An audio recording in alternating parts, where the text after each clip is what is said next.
If you remember, a couple weeks ago, I touched base on some PlayStation 1 games that were weird. Well, today, I decided to dive deep into my PlayStation 2 collection and find some weird titles to talk about. So, let's dive in! Shin Megami Tensei Nocturne. Now, you're thinking for a second, whoa now, why is this on the list? Well, hear me out for a second. Now, this is my first ever Shin Megami Tensei game I've ever played. However, I played Persona titles before. I played Persona 2 Eternal Punishment, I played Persona 3 FES, and then I decided to give the Shin Megami Tensei series a try because technically the Persona series is a spin-off of this. So I'm like, okay, let me give this a shot.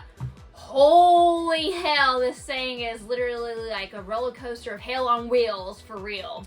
So basically the premise of this is pretty much what I've seen in the Persona games, you know, world destruction, have to resurrect the world, you know, yada yada nada, pick your path, this, that, and the other. But this one's more acclimated towards demons versus social linking like Persona is.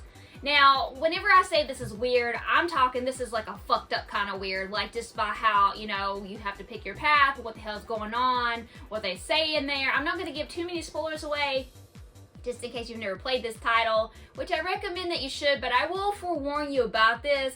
This game is hard as fucking slick-ass balls on a hot summer day. The Adventures of Cookies and Cream! Now, this one is on the list for a couple reasons. Number one, you probably never heard of it in your life. I don't know too many people that have.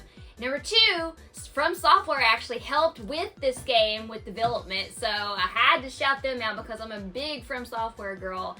Literally, I did not know that they worked on this game until like many years ago. I was like, holy crap, I gotta get it. And this game is very difficult, I will tell you that.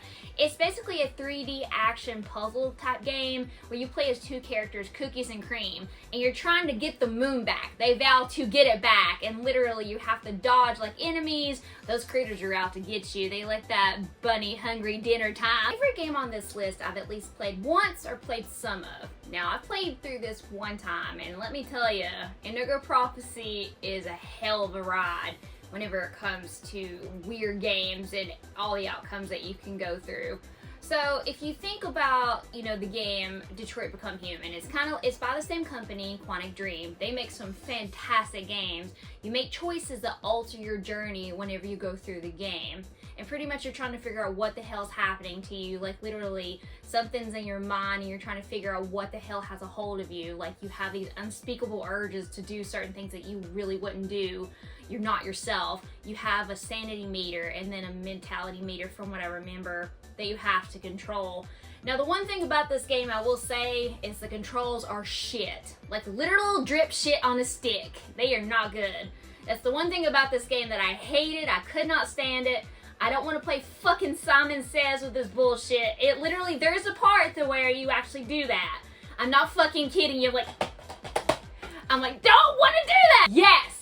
There is a Leisure Suit Larry game on PlayStation 2. This is the only Leisure Suit Larry game that I've ever actually attempted to play, and this game is really fucking crazy. So basically the premise of the game, you play as Larry, you're in college, and you're trying to match up to your Uncle Larry, basically become a legend like him with all the ladies. So you're going around, you know, talking to chicks, you know, trying to hit on them and everything like that. It's just a mess with all the shit that's going down in this game. You're not just going for your education, you're going for the lady stimulation. Holy Spies! Totally party! Yeah! You're gonna kick butt, walk the catwalk, and look sparkly while doing it. So basically this is a Mario Party clone in a nutshell. You play mini games, you get through the game. Wow, you're done. That's pretty much it. Apparently this was based on a TV show on some channel that I forgot about. I don't remember. I remember seeing it like once or twice, but I never really got into the show, so Fur Fighters, Viggo's Revenge. Don't let the title fool you like it did me. I thought this was a fighting game. I'm like, ooh, what kind of fighting game is that? It's not.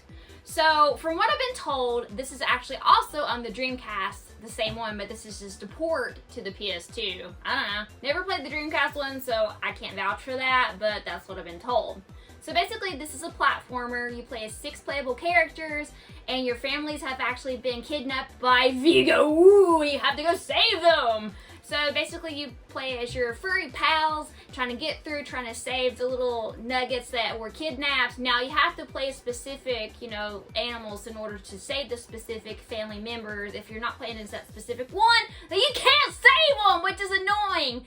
And the platforming on this is just ridiculous. You have to go this way, this way. It's so hard to figure out what to do. It's definitely not one of those platformers that I recommend trying out, but I just thought it was weird because of the title, and I thought it was a fighter, and I thought it was going to be fun, but it wasn't! And I won't play it again. Last, but certainly not least, the Bible game for PS2.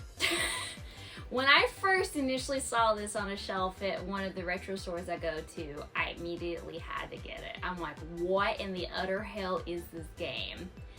And I bought it, and I played it, and I beat it, and I'm like, what the fuck did I just play? My mind was, I felt like my brain cells had died trying to play this shit.